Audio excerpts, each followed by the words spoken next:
Hey, everybody, I want to talk to you about chapter 10 of the book Up from Slavery, written by Booker T. Washington. The chapter is called A Harder Task Than Making Bricks Without Straw. So, Booker T talks about at the beginning of this chapter how he felt like it was a great idea to have the students participate in building the original buildings. This was met with some disdain. Some people did not want this. They didn't think it was a great idea. They didn't think the students would know what they were doing. But Booker T thought it was a great idea because it would teach them how to work. And would also, even if they made some mistakes, they would have more pride in the buildings because they actually built the buildings themselves. He also said it would teach the students to love to work. He said that even in mistakes, there are valuable lessons to be learned.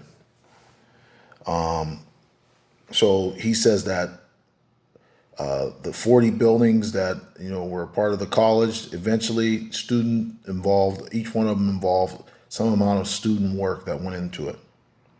One of the hardest tasks that they found when they were trying to, because they were building their own material, using their own materials that they made, was making bricks. So it was a very difficult task. They finally were able to get the process right after 4 or 5 times they got it wrong. Finally succeeded at it. They got so good at brick making that they used the bricks for their own use, and they also became one of the major brick makers in the area. People would buy the bricks off the college, and that's how they made money.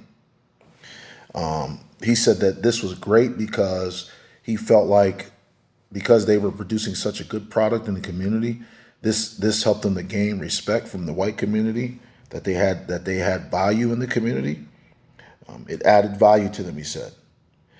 Every Tuskegee student, he believed, needs to learn some type of industry.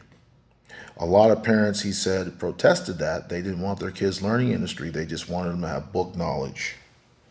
One of the other problems they were having is they were struggling to create a dining hall in this chapter for the students to eat breakfast, lunch, and dinner. It was a bit of a trial and error type process. It failed a lot of times. Eventually, they perfected it, and he said now the dining hall is just something to be looked at.